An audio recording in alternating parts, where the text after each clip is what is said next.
An experience that I had my first week um, at Daisy.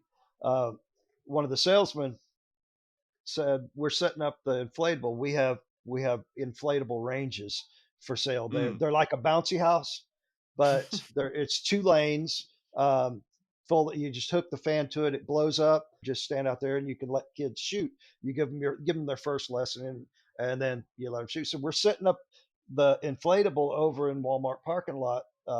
When you want to help, you come out and learn about that. I thought that's great, and I went out there and I started noticing that I didn't know any of these people from Adam. I'd just gone to work there. It's like, I think that salesman just got one eye. And I'm like, look, he does. I'm like, I'm Oh out here no. with Daisy with the salesman's got one eye. You're listening to the Art and More podcast with your hosts, Nathan and BR. Nathan is a Canadian illustrator with a couple years of military experience, and BR is a British anarchist that moved to the States. Both are passionate shooters and community builders. Together, they run the Seaburn Art page. Enjoy the show. Hello and welcome to the Art and War podcast. I'm BR, and today joining me is Mr. Lawrence Taylor, Director of Communications and Public Relations and Social Media Manager at Daisy BB Guns. Thank you for joining us. Oh, thank you for having me. I'm really excited to get you guys on. As I was explaining to you in the Twitter, or I guess now X DMs, I started shooting with a Daisy BB gun, and I'm sure a whole lot of our listeners did as well. So this is quite a nostalgic topic for me to get into, and I'm sure for a lot of them as well. And something that only recently cropped up for me was learning so much more about your history because I've seen you guys clapping back at like the White House on Twitter, and everyone's like, "Oh my God, Daisy is saying like no to the White House on ban assault weapons and all that kind of thing," and it's just little flutter of my heart. I was like, that's real nice to see. So yeah, excited to be talking to you and kind of getting into Daisy's current direction in terms of Mhm. marketing and how you guys are staying relevant. So yeah, thank you for joining, and you mind kind of getting into your role at Daisy a little bit? Yes, I've been there 6 years now. Was hired as the public relations director. And by the way, you're also going to be the social marketing manager, and you're going to MC our Daisy Nationals that we do every year. That's the national championship of 5 meter youth BB gun. That's cool.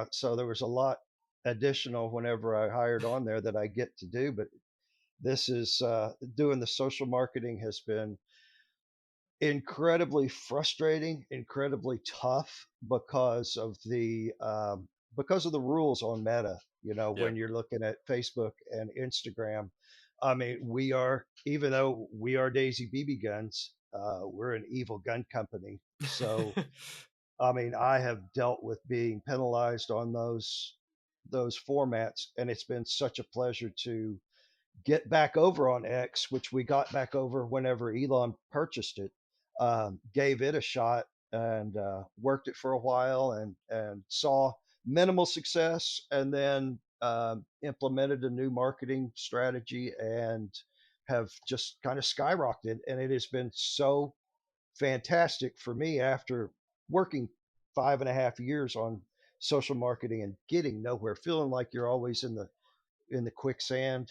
Yep. working hard and gaining nothing, to get over on X where you can say we're pro Second Amendment. Uh, Obviously, we're a gun company. It would not be in our best interest to become woke and not fight for the Second Amendment. I mean, it keeps us in business just from Yeah. a pure business sense. I mean, concerningly, it's not so obvious these days for a gun company to be pro 2A. I won't name names, but certain people like fund interesting candidates and do all sorts of like questionable things. But on top of that, like being kind of treading the line between like full bore firearm companies like AR manufacturers and yourselves, like arguably you guys could have taken the easy route and just been like, oh no, they're just BB guns. Like the Second Amendment, not saying you ever would, but other companies could certainly manufacture BB guns and then say, nah, we're not going to get in the hot water and the controversy of defending these things. But obviously, Daisy itself has quite the history of gun safety classes and proliferating shooting knowledge and all that kind of thing. Yeah, our slug line is it all starts with Daisy, and you'd mentioned before about how many people started with a Daisy or started with a BB gun. We did a study about 10 years ago, catching people out coming out of Bass Pro Shops and Cabela's and asking them, what was the first gun that you shot, and 80% said it was a BB gun, and then further probing was, what brand was it, and 80% of that 80% was a Daisy BB gun, and they remembered it that it was a Daisy. Um, so it's really important. We've always been a pro Second Amendment company. We've always been a Christian company. We've always been just conservative, and I stay within those brand guidelines whenever I'm doing anything on social media. That's awesome because in the modern day, it's so easy for the why of a company and like that original spirit and heart to get sterilized in the name of profits or proliferation, but not in a cultural sense, more in just get more product on shelves in more places, sell more, and be as squeaky clean as possible to as many people, rather than like standing for what the company has stood for what, like, at this point. Since 1886 or so. Yeah, you guys are like the company's coming up on like just shy of 140 years, right? Hmm. Yeah, That's so. Are you guys the amazing. oldest? Yeah, you guys the Yes, oldest we are. BB company? We are, and we can say that because we bought way back in the 1890s, I believe. We bought Markham BB guns, which was actually right in Plymouth where we started. There was a real BB gun hub right there, Hmm. and they actually were the oldest. So we bought them. Now they're part of us. So yeah, we're Yeah, the it became oldest. one big family. Yeah, yeah. So would you mind explaining to listeners kind of like the origins of Daisy and kind of like the very earliest days? Now I find it very interesting. Oh, me too. It started out, it's so American, such an American story. This guy, Clarence Hamilton in Plymouth, Michigan, developed a windmill made out of steel, made out of iron, and he was making it for a couple of years, early 1880s, and a group of businessmen invested in his company, like $30,000, and in 1882, that was quite a sum of money. Yeah. Um, and they built this company. It's called Plymouth Iron Windmill Company, and you can imagine some of the difficulties that they had. Their product was way better than what was the wooden ones of the time, what was available. But you've got this huge windmill, giant windmill, made out of steel and iron, so you know how heavy it was. And there was no internet, very little newspaper action. There was no way to get your word out except word of mouth. And Yeah. they packed up salesmen, and they'd send them off with a horse and buggy with one in the back, and he'd go until he sells it and he'd come back. Uh, and that's some tough going. So the company started falling off after they got about 100-mile radius around the Plymouth. It just really started falling off bad, and Just capped they were out on going what through they could do. some hard times. And Clarence, the same guy who developed the windmill, made this BB gun made out of iron and brought it to the guys there at the company, and they handed it around. And our first CEO, Lewis Cass Huff, shot it into a trash can and said, "Oh, that's a daisy," just like, that's awesome, that's really cool, that was a daisy, because that was the parlance of the time. And they said, "Yeah, let's kind of toy around with this." So they started making a few of them and wound up giving them away when someone would buy a windmill. It'd be like a Mm. premium. You buy the windmill, you get the BB gun. This is really cool. You got a farm boy here. He likes to shoot stuff, and they were also selling them for like $2 a BB gun. And I believe it was in 1892 the popularity of the gun surpassed the popularity of the windmills. They just stopped making windmills, changed their name to Daisy, and just really took off from there. Yeah, hell of a lot easier to pack up a wagon full of daisies or red riders. Actually, what was the original BB gun's name? Was it just a Daisy BB gun? It- yes, it was just the Daisy. It's a Gotcha. wireframe, chrome looking wireframe with a lever on the top, which was the back sight. But to cock it, you pulled that back, opened it up, you put a BB in there, it cocked the gun, and then you just single shot, but it shot pretty hard. Hmm. So in the early years, kind of like growing, was it once they got into BB guns, were the challenges the business faced like basically over from there, and like word of mouth took off, or what were the early years after that kind of like? Well, they saw really good success through 1900s and 1920s, and then they started branching out into making a lot of toys. They make toy guns, water guns. Um, got into the Buck Rogers space guns. Did all kinds of crazy stuff with their toys, and branched out into all kinds of different uh, little toy trucks. Hell, we made boots. We made tents. I mean, just all kinds of stuff before it starts narrowing back down to just BB guns in the 60s. Oh, so like Daisy became basically a toy company for a good time. It did. It did. And that's a Huh, very I didn't know good point too. And it lends itself to why we don't make toys now, that. um, is because people looked at the BB guns like they were toys, and Mm, they shoot. You're shooting over 300 feet per second, a little steel ball. Yeah, there's a problem with your eyes. There's a yeah. problem with getting one embedded in your skin. And we saw a few lawsuits that convinced us, number one, we need to separate ourselves from toys. We were Mm, designated an air gun. It's not a toy. So we don't make toys anymore. We make air guns. And air guns come with a certain amount of responsibility to be safe with them. So, yeah, absolutely. Not quite Nerf guns. no.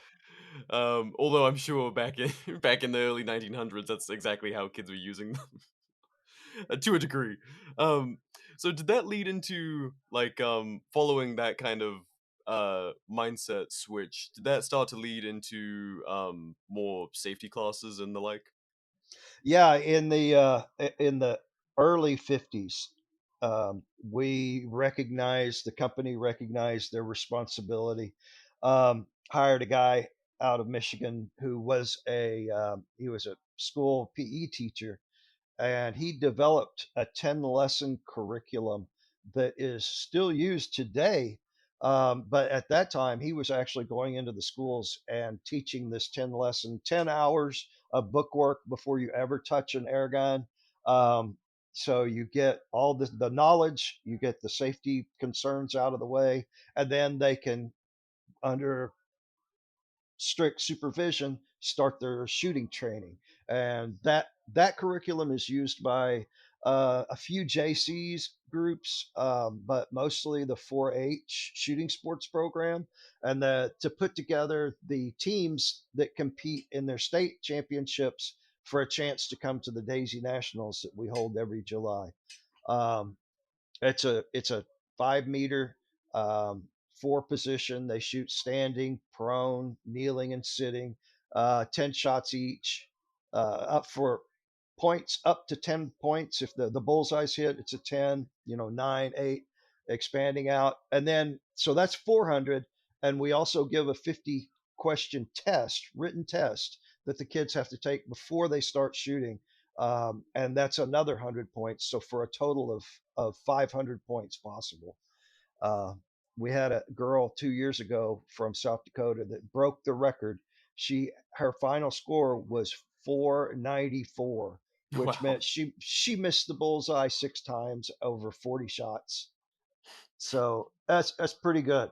Yeah, no, that's I mean, these days getting kids into that, like it seems to be a lot of social media posts. You'll see people posting what I imagine are classes from that period, showing like, yeah, wow, like when that used to be just like the standard. Like how where how grounded in reality is like that stuff being of yesteryear compared to like it's it's something that we harken back to, but how common is that those classes for you guys today? Well, one of our competitors, Umarex, out of Fort Smith, has the SAR program. It's a Hmm, really good program, student athlete, no, student air rifle program, I guess. And they are actually in several states, shooting after school that's and cool. teaching that stuff.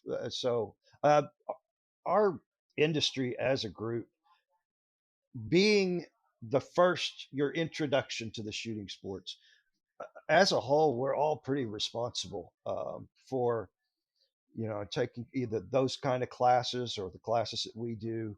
We're pretty responsible for teaching safety.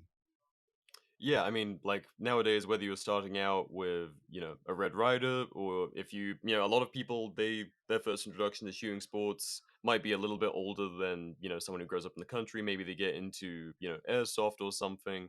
There's a lot of like BB guns are often like, especially for me, if you can't tell from the messed up accent, grew up in England, and so a Mhm. big part of my introduction, aside from the Red Rider later down the line to get into more tactical shooting, quote unquote, was learning how to play airsoft and kind of getting into all of that kind of gear and kind of stances Mhm. and styles of shooting and all that. I guess with those classes, like are you guys still actively participating in much on the educate like in school education side, or is that a lot tougher these days? No, yeah, not much of in school stuff. It's usually through our support of the 4-H shooting sports program, which is a fantastic program, Yeah. and our support of NRA shooting sports programs. We do a lot of support like that, but as far as our company in the schools, not much. Yeah, that's understandable because it seems I guess Yeah. back in the day when things were a little bit more decentralized, you could, quite easily like if the local culture supports shooting in general as, American schools should back in the Hmm. day and should now, I'm sure it was a lot easier to kind of get a foot in the door and prioritize gun safety Sure. and the common sense initiative of that compared to now where it's much more top down from the Department of Education, just a blanket, no, guns are evil, like keep the Right. kids ignorant. Right. Right. I've always said our Daisy Red Rider has taught more lessons than public school has. I would not argue with that one bit. there is there like seriously there is a whole lot to be said from the very earliest days of my dad like bringing home a Red Rider and initially like unloaded teaching me all the basics of gun safety and then getting into plinking cans in the backyard and having the ability like you can get a kid a 22 for their first gun, but unless you've got some property and a little bit of distance from your neighbors, like you can't go and shoot that every day in your backyard. Me, I Mm-mm. was, I was getting reps in shooting as like 8, 10 year old in my backyard Right. shooting cans like daily or any chance I could get, and that did a whole lot for my shooting development like wildly early on. Not unsafely or anything, but the initial trust and handoff from like you know heavy supervision, my dad making sure everything was good, like safe direction, four rules of gun safety, all that good stuff, and then eventually building up the trust to be like, yeah, it's your BB gun, just be safe, don't do anything silly with it, Hmm. and carry on, have fun, and that's what shooting should be. And there's so many stories just like that, and I love to hear them. When I fly or go places and wear Daisy gear, I'll hear 3 or 4 stories that are just like that. I remember when my dad, I came home from 3rd grade and dad had the package for me and we went out on the front porch and he showed me, how to do this, and he really pounded in the safety lessons and the 10 commandments of gun safety, and we shot, and I still remember the sound of that first BB hitting that pop can. And yeah, the story was same with me. I mean, that's my story too. Hey guys, it's BR with a quick public service announcement. If you're enjoying the Art and War podcast, help us spread our message of liberty, preparedness, and community building by following us and giving a 5-star rating on Spotify or on your platform of choice. Your support makes a massive difference in the show reaching more listeners. Don't forget to check out our Patreon and sponsor links in the description. Your support keeps the conversation alive and thriving. We massively appreciate you guys, we have done amazing things with you and hope to continue to do so. Thank you very much, now let's get back to the show. It's gotta be like one of the best parts of the job to just constantly hear like those are some of the most important steps in a shooter's life, like winning a local competition or shooting your first AR or a suppressed or machine gun even. Mhm. Like, okay, machine gun's a pretty special place too, but it's right there alongside a Red Rider, like for me. Yeah, I've never seen someone shoot a machine gun and not be grinning and Oh, smiling when they're done. I would be concerned. Be like, what is wrong with you? That's right. So we briefly like touched on the core values of Daisy, but what are kind of the core values that have driven Daisy throughout its history, and have they changed from inception to the present very much? Well, I can't speak for the very early years. Say before 1958, when we were still in Plymouth. In 1958, we moved to Rogers, Arkansas. So that's kind of when history starts for me. Mm. But we have always been, and won't ever change. We have always been incredibly supportive to the military, to our LEOs. Um, we we support all the kids organizations. There was an organization out of the Pacific Northwest that does kids gun safety classes and teaches them to shoot. Kids Safe Foundation. We support um, our. I guess that's just conservative. Like I said, we've always been a conservative company. Uh, we've always been a Christian company. Um, and that's what we portray in our social media, and also why Meta with Facebook and Instagram hates us, and X is okay with us. So Yeah, yeah. um, One thing I noticed, like you guys harking back to some of your older marketing. What was it? It was boys Bill of Rights. the boys Bill of Rights. That's it. Yeah, yeah. Well, I mean, we definitely, for the first 70 years of the company, were strictly boys. I mean, we Yeah, didn't. yeah. That's just a reflection of the times. Oh yeah. Girls didn't do this kind of stuff. Now it's really cool that, and I raised two girls, and they got me wrapped around their finger from their first breath, and I love to. So I try to make sure a lot that boys and girls are included. And in fact, at our Daisy Nationals, invariably, girls are better shooters than boys. That's kind of one of those things, bunch of Annie Oakleys, like everything I've heard about kind of teaching new shooters, it heavily skews to, girls and women having a better time, like not developing bad habits, like Hmm. various anecdotes from history about, like Russian female snipers generally having a higher success rate. Uh huh. Yeah. But Yeah. no, that's interesting development that obviously it was a boys' activity originally, and now it's like you uh, Hmm. man, God made man, and Samuel Colt made them all equal, and same thing Yeah. if you're a woman carrying If a handgun, doesn't like matter if you're born with or without. Yeah. yep. Talking about kind of development stuff over the years, how has Daisy managed to innovate over the years while staying true to that original heritage? Well, you know, I guess I could go with talking about the development of the Red Rider as kind of an example for that. Mm. Yeah, I'd love to That hear about the Red Rider. Yeah, it with the I, up until that point, we had been naming our BB guns after real actors, Buzz Mm. Barton, and it's kind of struck them. It's like, hey, these people are kind of infallible. You never know when one's going to get arrested for drunk driving, or Yeah. something like that. And now here we've got something. So it's like Red Rider. That's perfect. They brought in the guy who had the license and who drew Red Rider, and said, yeah, let's. Initially, they wanted to do Red Rider pistol, and they were full. We were full. We didn't have any room for that. And said, hey, how about a lever action carbine? And they went out and they put some pieces together and brought it in there and said, hey, we engrave Red Rider here. So they said, oh, that's perfect. So um, that kind of was the way the Red Rider started, and it caught fire pretty much immediately. And I believe we've averaged selling 1 million of those a year um, Wow, since 1940, 1940, yeah, something like that. So that's pretty incredible.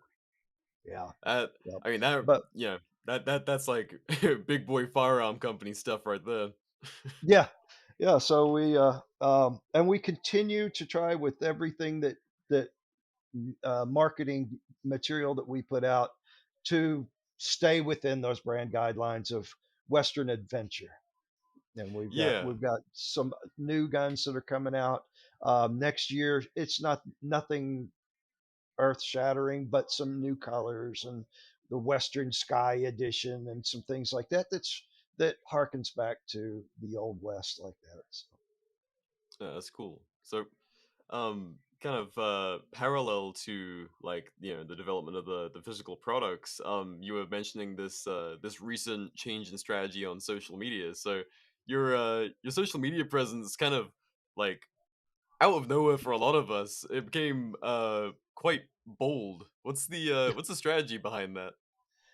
Um, well, I guess it started off with knowing your own company and its brand guidelines, its brand image, and then looking towards, okay, our audiences. We don't have to worry about the 20% of the people who will never buy our products.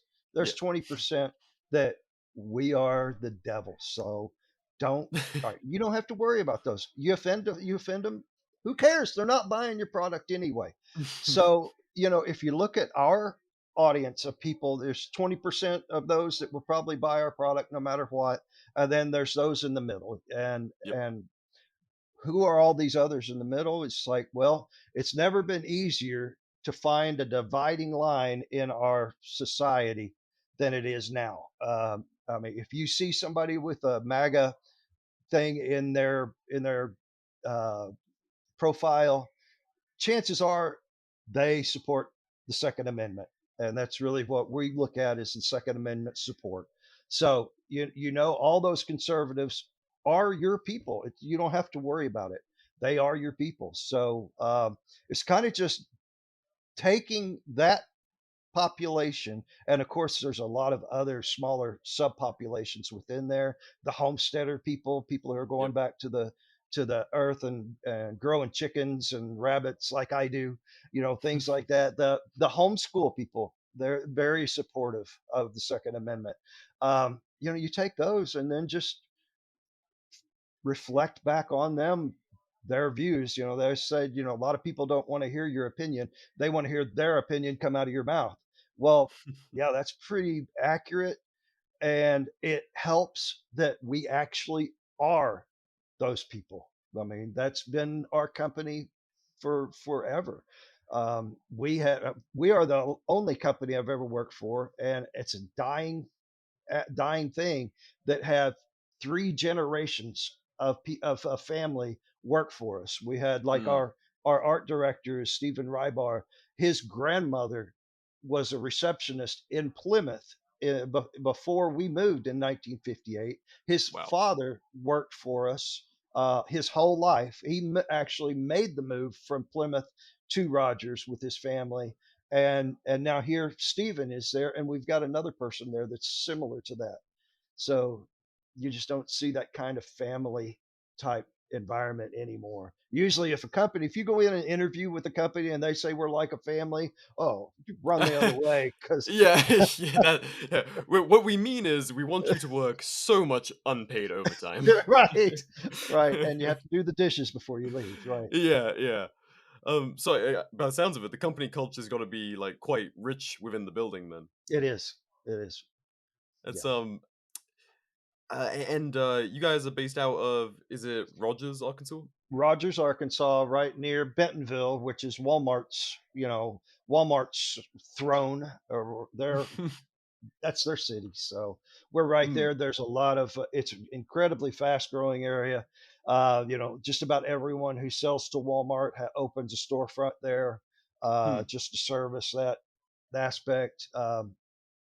We're very appreciative to them for all they do. We do a special Christmas edition Red Ryder for exclusive to Walmart every year, and that's the Christmas Dream gun that has the sundial on the stock and the compass. So just Mm. like Ralphie's.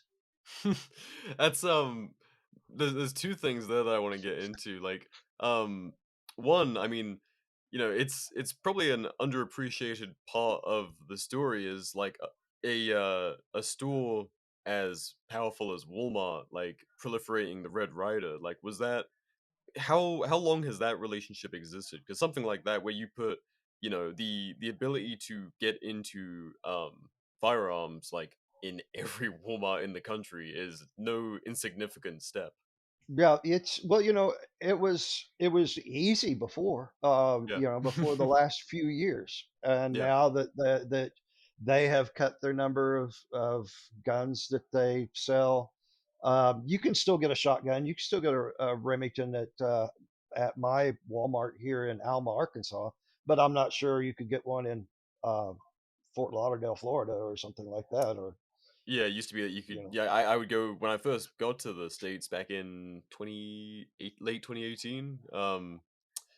I was buying like cases of 5.56 or yeah, or 223. I think it was that late that they were still selling that kind of thing. And then they made the snap decision like, nope, we're done. It's just like Yeah. it's all the hunting calibers and 12 gauge is fine, but aside Hmm. from that, we're done. Right. But I Right. mean, I imagine Red Rider, didn't was there any discussion about pulling Red Rider when that stuff came up? I don't think so. I think Oh, that that's they probably still consider it a toy. mm, That's what we get from a lot. So no, it's I mean, okay. while the conversation on like responsibility and not having it present as a toy, like for the actual people buying the thing, it's probably helpful to be observed as a toy from like the higher level, someone Yeah. who's deciding what stays and what goes when there is a something must be done moment Mhm. in American culture. um do you know how long you guys have been like selling through Walmart? I I don't know. I don't know exactly. I know that probably from the beginning. I'm not, Yeah, but I can't speak to that. I'm not in sales, and I don't know yeah, that yeah. history. No worries. And then little Ralphie, that's a cultural impact moment of itself. I mean, it is the joke of like the gun community and gun safety whenever like silly conversations on gun safety come up, like, oh, you'll shoot your eye out, it's a classic. But Right. what If I'm ever taken to an insane asylum, it'll be like December 20th, and I have heard you'll shoot your eye out for the 10 billionth time that month or that day. Yeah, yeah, yeah, I hear that a lot. But I think for me and my attitude towards this, I think we ought to embrace that to promote shooting glasses, to promote gun safety. Uh, yeah. BBs are round, hard objects. They ricochet. I mean, it doesn't matter if you're shooting a daisy or a crossman or anything. It's going to ricochet. So wear some eye protection. Yeah, and some decent eye protection. My One of my worst mistakes. I need to wear glasses these days, and I have no idea if this impacted that or not. But as I was talking about earlier, being an airsoft kid in England, I had this super cool full face mask with mesh goggles, and that's all well and good until someone comes around the corner using cheap plastic BBs, and they just smash right through that mesh into your eye. One second I'm the cool guy clearing rooms and checking corners, and the next I'm sitting there like, ah, oh my god, do I still have my eye?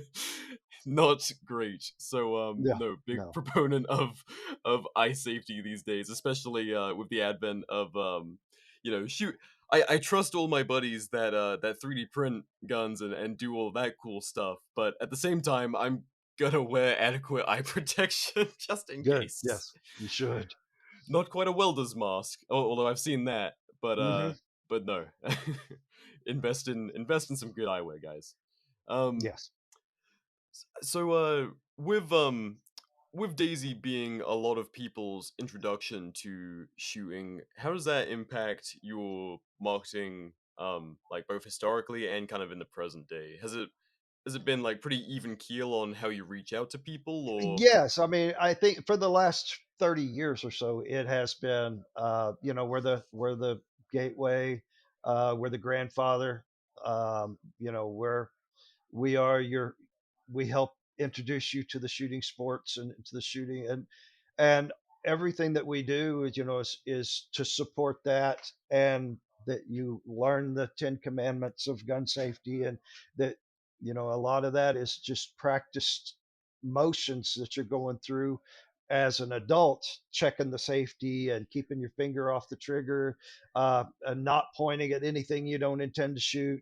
Things like knowing your target and what's beyond that target, and all that stuff you learn by shooting your BB gun, and you yeah, can learn it in a little safer manner than if you were learning with a 22 rifle. Like I said, the projectile might go a mile and a half, so you can't do that anymore. yeah, my dad's favorite don't do this or gun safety lesson was being a kid, and like he he was taught to shoot, but not quite in the same hands-on way that he taught me. It was more like, all right, yep, go off and get some rabbits and or whatever, and uh unattended to, he just figured shooting at some rocks would be fun. Oh, Yes, and he managed to get a nice little ricochet that gave him a lifelong lesson that was like, "Oh, oh. don't do that." And fortunately, it was with a metal BB and not a 22, so a Yeah, there little you bit go. better. But Yeah. I've encountered like the exact opposite where I have been out shooting on public land in Arizona and obviously, pretty rocky out in the desert. And so you find somewhere that is nice and sandy where you have a solid backstop that's, safe to shoot against. And I have had grown men pull up, pretty close to us and ask if they can shoot in the same area. Yeah, sure, cool. And then they set up their lane right over the rockiest part, shooting like, 223 and 308 and all sorts of things that are absolutely capable of skipping and Hmm. ruining someone's day or life. And it's just like, all right, A, you didn't have a BB gun growing up. B, I'm I think I'm done for the day. You Yeah. guys can take our lane. Like, come over here. I'm gonna pack up. I've already shot a lot anyway. Yeah. Yeah. um, one of those things. Yeah, you Um, can tell someone who grew up shooting a BB gun, compared to someone who didn't, just by their lack of experience, which is what you're describing. Yeah. it's such an easy thing to get in someone's hands, and like I get it if unfortunately in modern times like a whole lot of people they grow up and perhaps they come from a household where guns are not acceptable and they get into guns like later on in life, and just having that the lack of that crucial like learning responsibility as you're learning responsibility as a human being for like potentially the first real time with a red rider. Hmm. It's such a crucial step to character building and just common sense that Yeah. unfortunately more and more people are missing as you know anti-gun sentiment becomes like Yeah. a staple of some households in some states. um Well, and a common practice here in the States as you're growing up, and I know that I did this when I was a kid.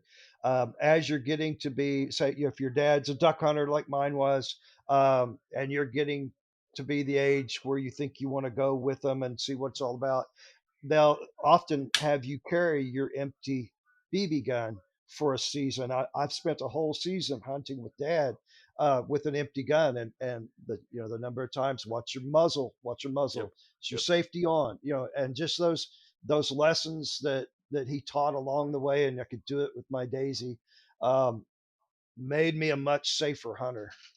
No, absolutely, because there is a whole lot to be said about like the very most basics of going from, okay, don't go beyond this line, the target's down there, don't go in front of the shooter, and then when Right. you're in a more practical situation like hunting, or it even extends to, what the Second Amendment is all about. If you are learning to patrol as a responsible, citizen rifleman, muzzle discipline is absolutely crucial, whether you're Hmm. out with dad or you're out with a little fire team of dudes. Like, figuring that stuff out that early, I had the exact same thing, hunting with my dad. Like, originally, we would go in like some of my earliest memories of hunting are pheasant hunting, and so I would have a water gun that I would spray like brambles with to like spook him up, so he could get him with a shotgun.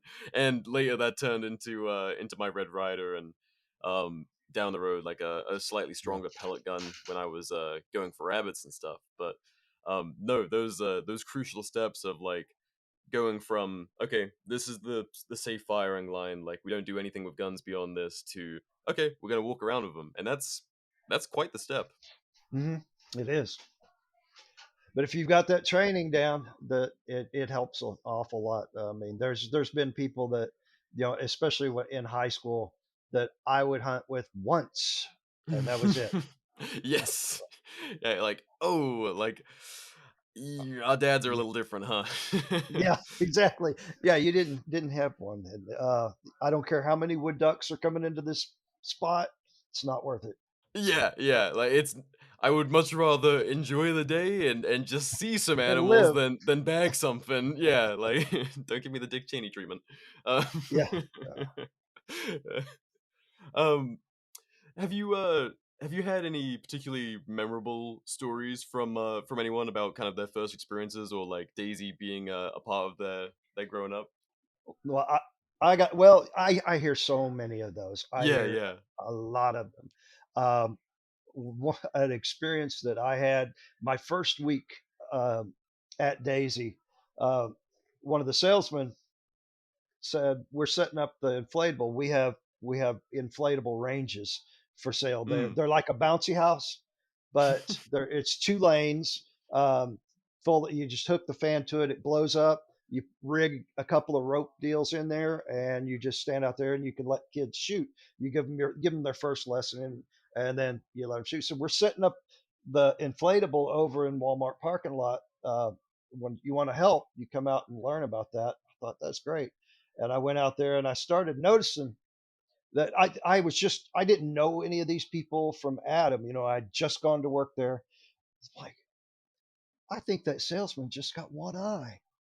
And I'm like, look, he does. I'm like, I'm Oh out here no. with Daisy with the salesman's got one eye. I'm like, hey, I noticed your eye. And he was like, oh, yeah, when I was 4, I fell on a stick or something. I'm like, Oh, oh, okay. All right.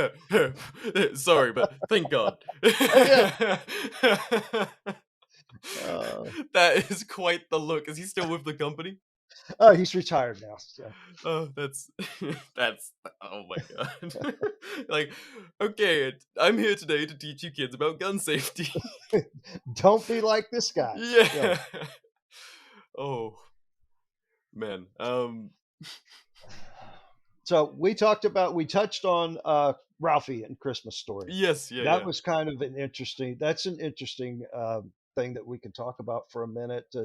That Gene Shepard, the author, he wrote these short stories for Playboy of all things. Hmm. And then he compiled them in a book, and then they were going to work on this movie, the movie that became A Christmas Story. So he contacted us, and he came out and said his Red Ryder, here's we need these guns for the movie. It's a Red Ryder with a sundial and a compass in the stock. And it, looking back, and I was like, we never made a Red Ryder with a compass in the stock and a sundial. He said, yeah, you did. It's like, no, that was the Buzz Barton, which is a pump gun that did come with a sundial and a compass in the stock. And it's like, well, you can either make it or we can do something else. It's like, okay, we'll make it. Yeah, So yeah.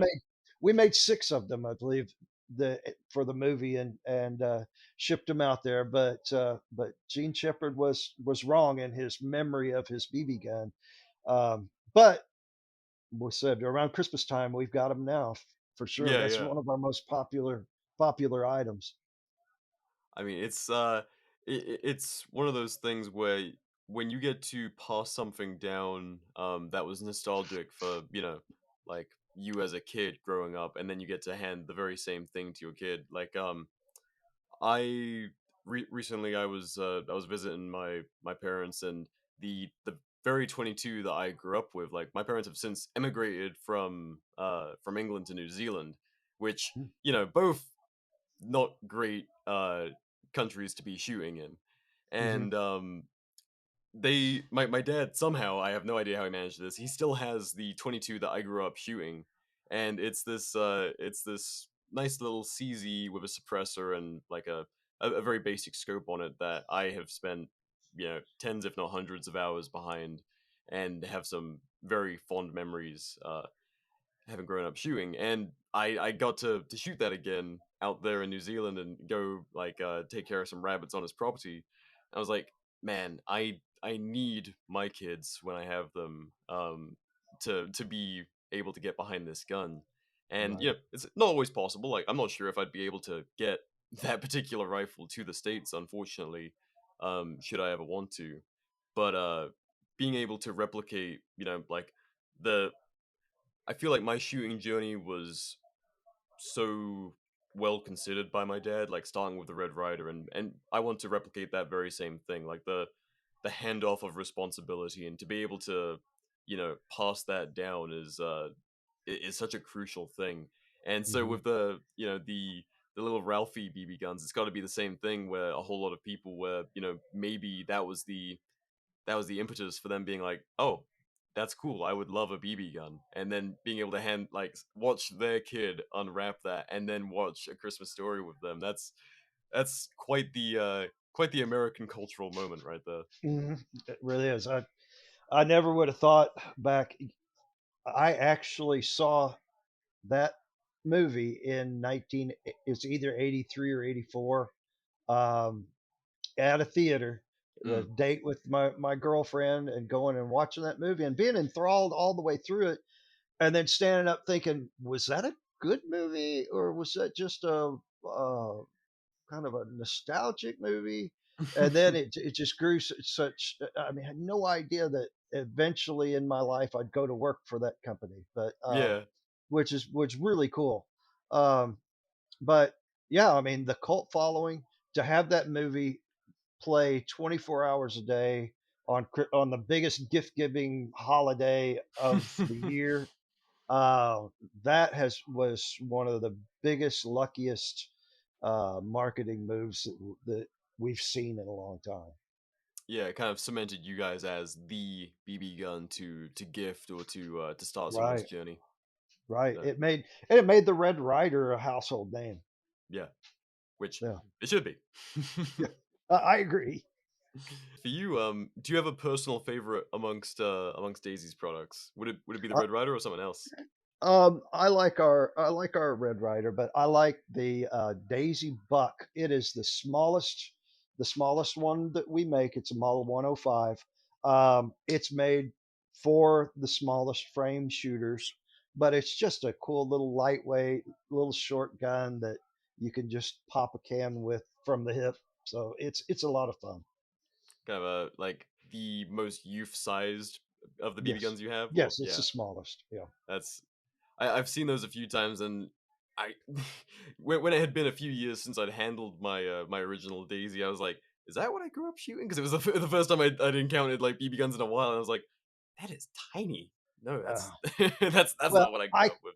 I can't stand to see kids trying to learn to shoot and to learn marksmanship and have to have the stock under their arm or Yeah, up on top, or have them reaching out so far to get. If you're going to teach a youth gun safety and marksmanship, you need to have a gun that fits them. Yeah, no, absolutely. Like set them up for success from the earliest days with good habits instead of kind of just making it work until they grow into it. Yeah, yeah. And they get frustrated because they can't hit the Yeah, can, they can't hit the target when it's underneath their arm, and they can't get good sight picture. So, and those hits are very important to them starting to enjoy them. So, you got to yeah, get them some success. that's something I've and not to speak negatively on it, but I've seen a lot of more like tactical like two gun, three gun shooters. Kind of there's been a an increase in the amount of kids that kind of go straight to full like competition style shooting where they're handling like a little 1022 or a 1522 AR and like Hmm. often like a full-sized handgun and shotgun, and I think that's great when they're the right size for it. Like that's incredible, but I've seen some like tiny tots trying to do that. I'm like, I don't know if a you know and this is from the outside. I haven't got kids who've done this or anything, but I'm like, I feel like a step was missed here. Hmm. Quite Like possibly. it's and like it makes for great content on social media, and and we see people putting it out there. It's like, oh wow, that's amazing. I'm gonna teach my kids. I'm gonna raise my kids exactly like this. I'm like, maybe pump the brakes just a touch, just a touch. Yeah. This is cool. This is awesome. Like I want every kid in America to have the ability to to work with America's most prolific fighting rifle. However, let's get them the fundamentals first before Right. we go for what looks good on camera. No. And that's we realize that's our role. We embrace that role. Yeah, I mean, that's what we do. it's maybe jumping the shark a little bit, but do you think you guys would ever lean into that more like modern style of new shooter where like maybe like a BB gun that replicates AR controls more or something more in that vein? I doubt that we will ever make anything that looks like an evil black gun. Yeah.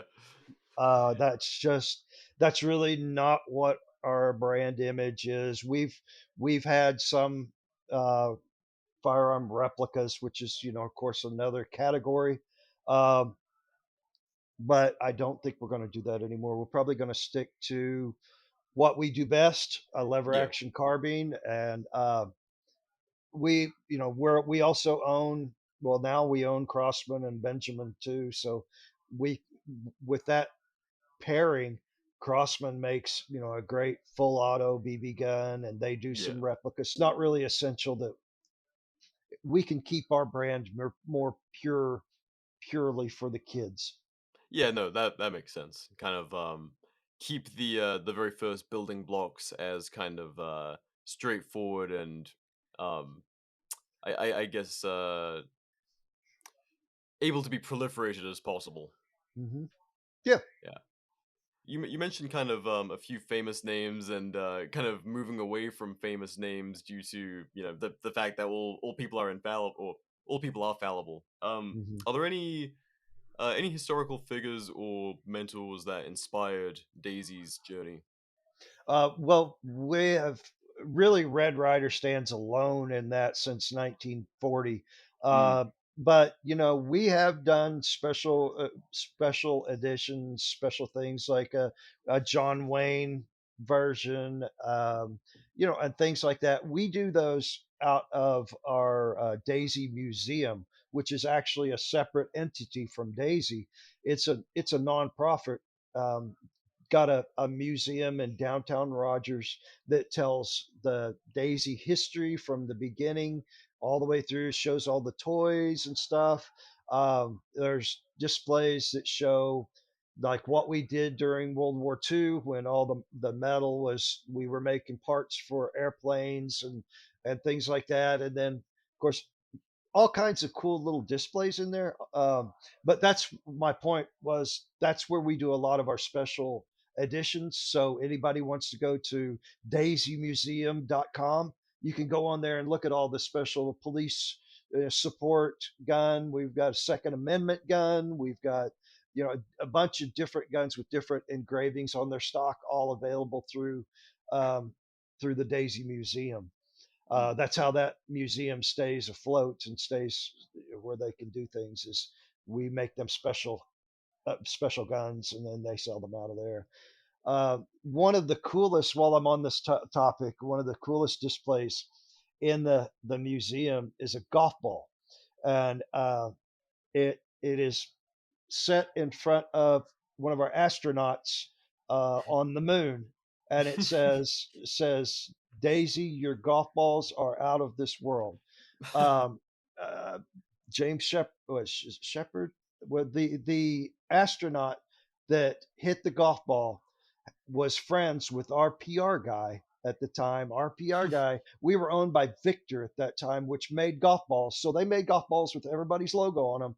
He gave Hmm. him a couple of sleeves of Daisy golf balls. So we say the golf balls that he hit, we have a golf ball on the moon that has the Daisy logo on it, which is kind Really? of an interesting story. Wait. So the one that he hit had the The one Daisy that logo. he hit, they couldn't say any brand names about anything that they do. Yeah, Uh, yeah. but your golf balls are out of this world was what he wrote on the thing. So, That's pretty cool. you gotta think it's probably a Daisy. No, that's really cool.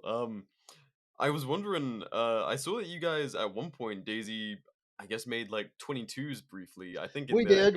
We made 80s. a caseless 22 that Yeah. was really ahead of its time. Maybe Mm. it had the propellant, and then the projectile, and but no case. It was just molded together, Hmm. and you put it in, and the propellant was ignited by a superheated, super fast charge of air. So it would hit it, boom, go off just like a 22, but there's no brass. Huh. So we did that for a couple of years, but some predictable problems with humidity. If it was too humid, it wouldn't go off. Mm.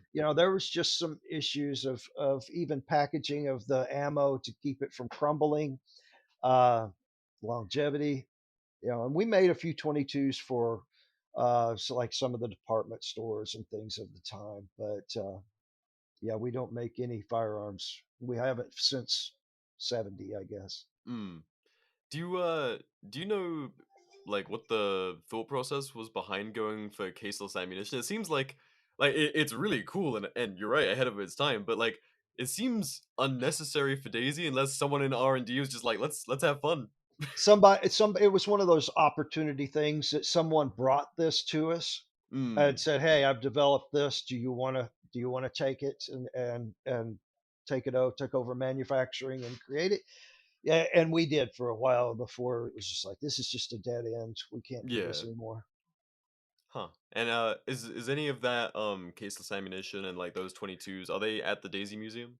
Yes, V line is what it's called. V line, Hmm. VLINE. Yeah, you can see it there at the museum.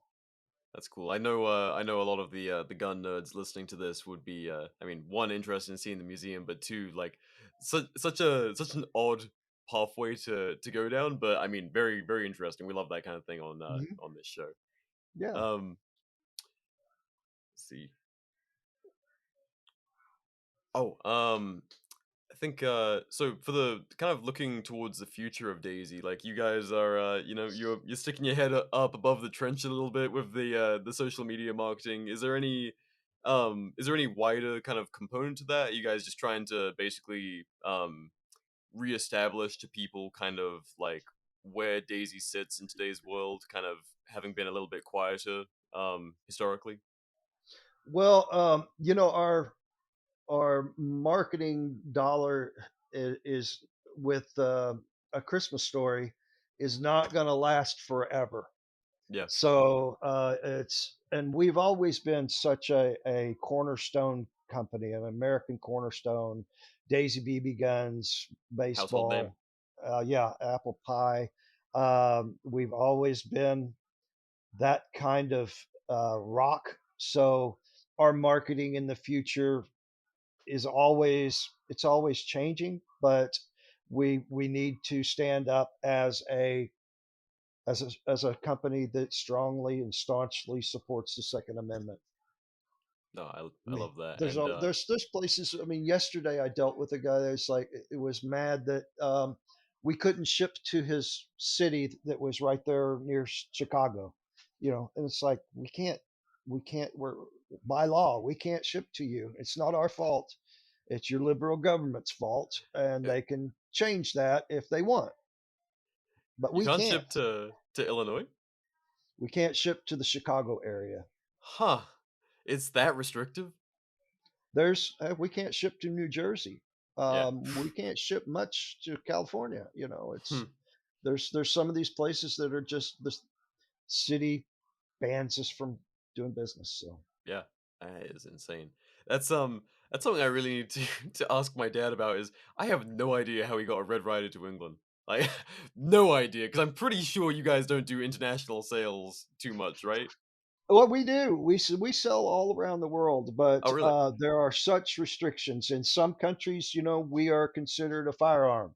Yeah. Yep. So you have to go through everything, and in many cases you can't even own it. Hmm. But yeah, there's some places that were pretty popular. That's I imagine you guys. I'd be surprised if it's terribly easy these days, but you guys must at least make it across the border to Canada, right? We do. Canada's rules is that if it is produces 500 feet per second or Hmm. more, it's considered a firearm. Gotcha. So our Red Riders are still pretty safe in most places, but like we own Gammo USA too, and their break barrel pellet guns, that produce 900 to 1200 feet per second. Yeah. They're firearms.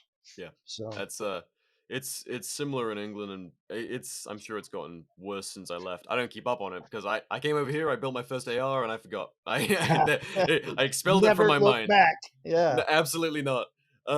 But I know I briefly worked in a British gun shop at the time, and it was such um, a weird mix of things. Because on the one hand, we could sell 50 caliber rifles, like not a Barrett, but like a bolt action 50 caliber rifle. People use for long range competition shooting, and that's like you can get that on your firearms license in the UK. At the same time, if you want to own either an airsoft gun or like those higher powered pellet guns like you were saying, like once you get past a certain FPS, I think it's around the 700 range, then it starts to become like a okay, well now you need like a reason to have a pellet gun. um BB guns to a degree, they're like a gray area in England. I do you guys do you know if you sell at all like within the UK I, or Europe?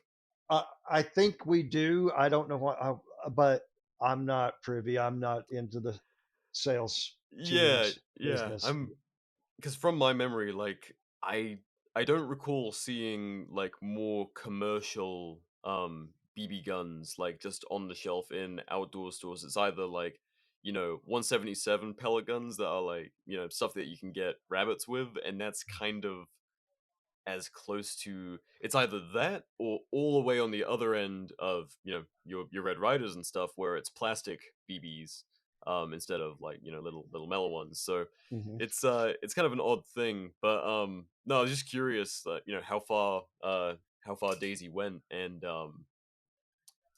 if it was international or not because I I know for a fact my dad didn't get that in a conventional way. It was flown back somehow, and I have no idea how. Hmm. But I'm very thankful for it. I guess starting to get into some closing stuff. What advice would you give to younger enthusiasts starting their shooting journey? Uh, Shoot a lot. Shoot every chance you get. If for young people, if that would they can set up even when it's inclement weather outside, you can set up down a hall with a safe backstop, and that's one of the coolest things. You don't ever have to stop. Set up a range in your basement. Set up in the hallway. You can shoot inside. As far as advice, just shoot a lot, um, get the motions down, the sight picture, um, and all that while pay attention to all the safety considerations that you can, and wear your shooting glasses. Yes, definitely, and don't shoot at rocks. Right. Don't shoot at flat, hard surfaces or water. Right. And for older shooters who are maybe, they've been there, done that, and they've had like a long shooting journey where maybe they're messing with all sorts of advanced stuff at this point. Like, what would be your advice to those guys kind of going back to the start to introduce their kids, or if they want to be a shooting instructor, what would be your advice Yeah. to them? Being involved with organizations like the 4-H shooting sports, you can go in that as an 8-year old, and you can stay in that through your whole life as an instructor. Those kind of organizations give you the opportunity to share your love of shooting and the outdoors and kids, in a very practical, great way. We've got we've got people who have worked as shooting coaches who come to the Daisy Nationals every year, who have been teaching for more than 40 years. You know, some of these guys, it just gets in their blood. They love to share the love of shooting in the outdoors, and love the process of seeing a kid go from, shooting sevens on the target to narrowing it down and shooting bullseyes. Um, that's a rewarding thing when you take a kid 3 months through that with the ever tightening groups until they hit that perfect score. It's incredibly rewarding for the adults as well as the kids. It's a great lesson for the kids, but it's very rewarding for the instructors. That's it's something I'd honestly love to do more formally, is getting into teaching new shoes. It's something I've done like since I've been in the States. It's always funny for an Englishman to take out, someone who's lived their whole life in this country and be like, "Oh, it's your first time shooting a gun." Okay. But for for people who want to maybe look into that, is this a national organization?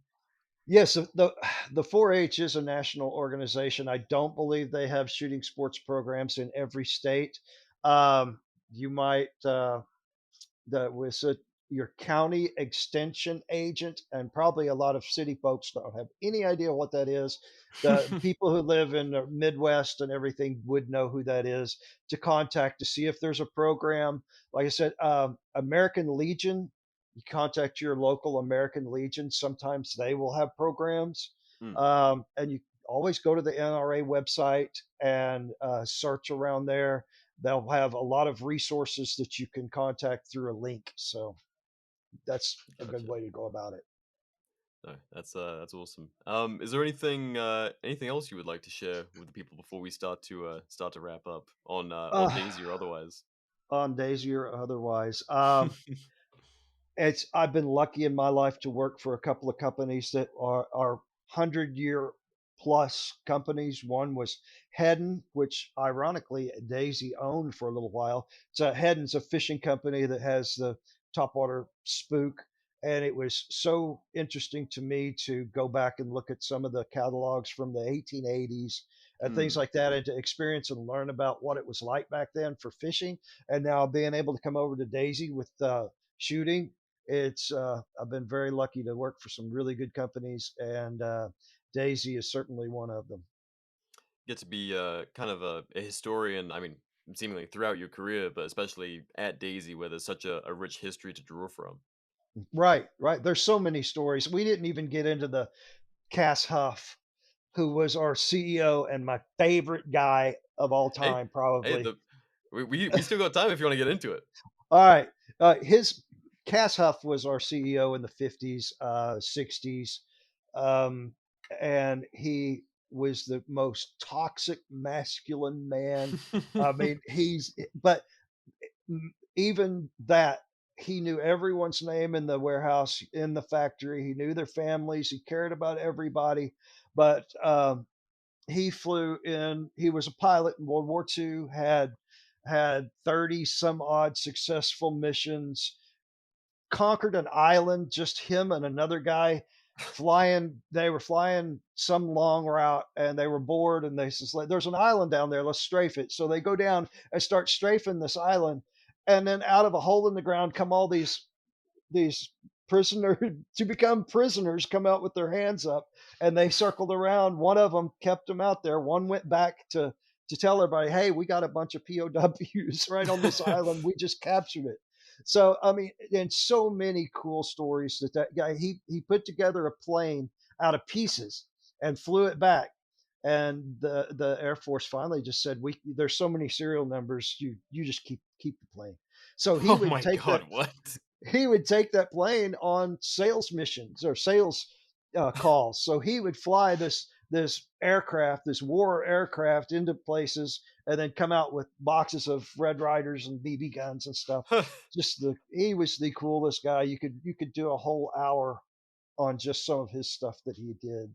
But loved the company so much. His grandfather was the one who originally said it's a daisy at the Mm. very beginning of the whole thing. Uh, so he wanted to be CEO for our 100th anniversary. At the time, we were owned by Raython, I think, and they had a rule that after 65 you could not work anymore. Hmm. And he was over 65, so he bought the company back from him just for a couple of years so he could be CEO, and then he sold it after the 100-year anniversary. But just there's so many good stories to do with Cass Huff. I mean, it goes right back to that, keeping it in the family thing that seems to be a recurring factor at Daisy. Right. It does. And that's a sad thing that kind of those kind of businesses are fading out, that there's so few of them anymore. What do you think keeps Daisy, like, do you think that's something that will carry on at Daisy, or do you think that's something that will, like, decline? I'm not sure it'll carry on anywhere, Yeah, no, really. it is an interesting thing nowadays where that's just like it's a waning thing, and I would love to see that kind of pride return, but I'm not sure what it Yes. would take. Like, what do you think? What do you think does it for the people at Daisy who have decided to work there with family, having been there previously? Well, we do work very closely with one another. You know, especially before the pandemic. The Yeah, pandemic really threw a monkey wrench into everything. yeah, But we would, for instance, those the Red Riders, the Christmas Dream Red Riders that we sell to Walmart are they're in a pod. Somebody has to put all those in there, and then they shrink wrap the whole pod and send it. Well, the whole company would get out in the warehouse and be moving and putting things in there and wrapping them up and getting them ready, because it's a huge job and it has, yeah, we get the Ride Riders in the end of September. They got to go out by mid October. We all get in there and pitch in, and that's been the way that Daisy has been since I've worked there. yeah. Just having those moments of being shoulder to shoulder, and doesn't really matter what your Yeah, job is or what your rank is. Like, everyone gets in the right. trenches when it's time to get the job Hmm. done. No, Yeah, I love that's that. right. It is most certainly one of those fading things, and something that I wish would be more common in the workplace. Yeah, and our Daisy Nationals event too. That pulls everybody together because that's all volunteer work. No, nobody's getting paid extra for it, and it's 3 or 4 days investment from people, um, and it helps that event is so rewarding anyway. It makes you feel good because you've got teams from all over the country. Their ages 8 to 15, and they are the best kids that our country has to offer. So getting in there, you kind of after those few days, you're like, well, maybe we got a chance. You Yeah, know, maybe yeah. the No, country still has a chance. that you guys do have a very unique position on kind of having the opportunity to have that what people call a white pill nowadays, or having some hope for the next generation, because you're seeing the kids actually put in the effort to get Mhm, better or something. mhm. And that's nowadays that is not the encouragement, sadly.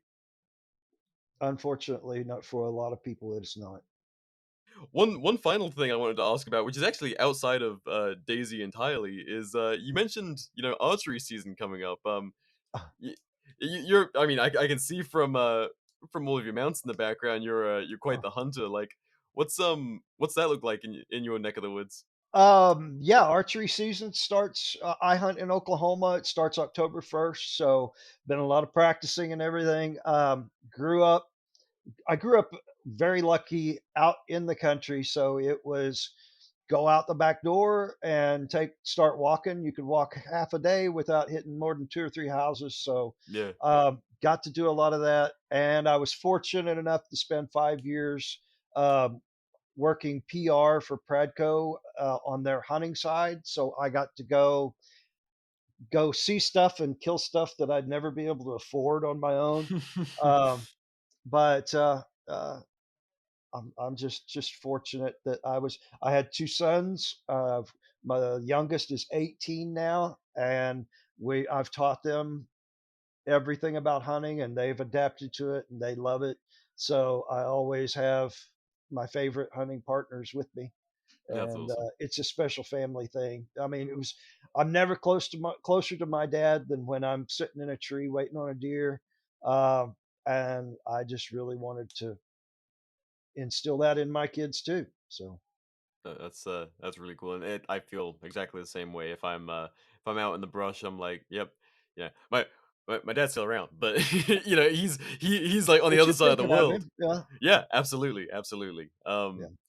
And with archery hunting, with bow hunting, I've never done bow hunting. Is that I imagine it's got to be pretty intense. The It, ranges you're working at, like you got to be great at stalking. that is exactly right. You said intense. It gets intense. Yeah, you got me. I keep my shots under 35, 40 yards so that Yeah, the animal has to be close. A lot of times it's a lot closer than that. I mean, they're right there yeah, 8 yards away, and you've got to try to get it full draw without them seeing you. So it's a little game of hide and seek too. And then you've got to know your yardages, and there's a lot to it, but it's very rewarding, and it gives me a chance to get out in the woods in the early fall when it's not frigid. yeah. But yeah, I look forward to it every year.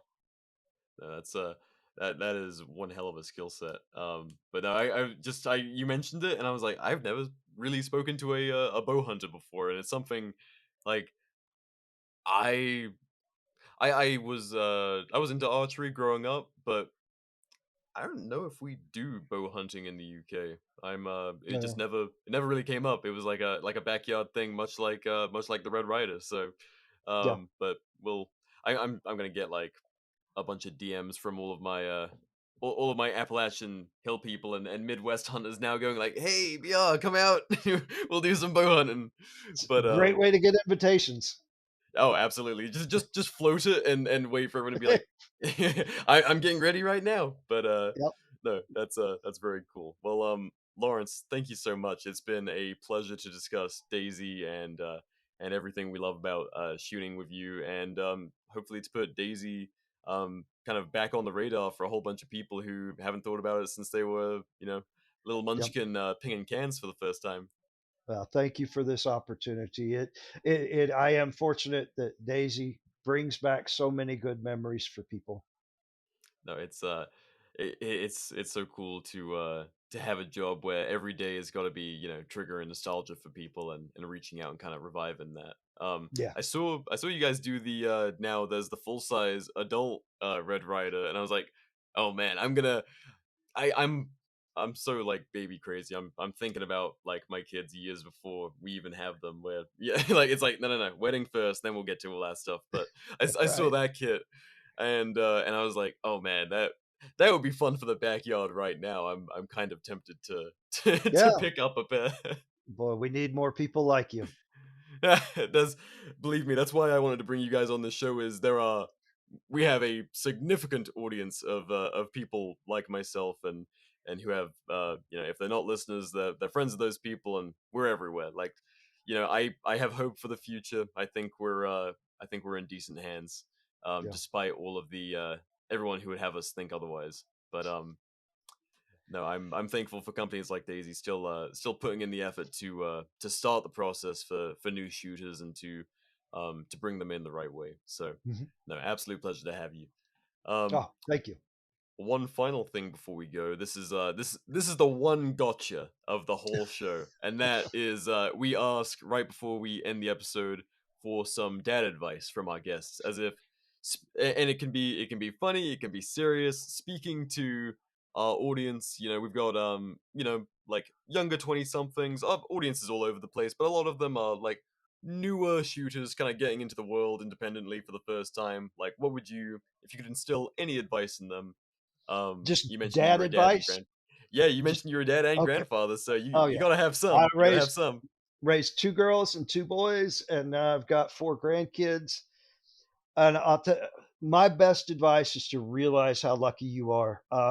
The millions and millions of times that I worked hard all day, tired, come in the door and get greeted by a daughter or a son that runs up with, a BB gun and want to go out back and shoot, or the boys with their baseball glove or their football, and you go like, oh, I just want to sit down. Yeah, Though don't sit down. Go out and do those things with the kids, even if you're too tired to do them, because you're the luckiest man in the world whenever you have someone that's just waiting on you to get home. You're their favorite person in the whole world. I Be love that that. person. Absolutely.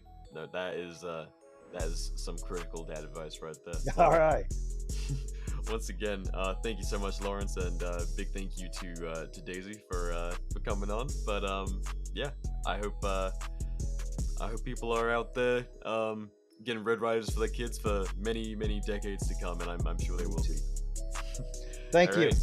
Yes, thank you everyone for listening, and until next time, okay, bye.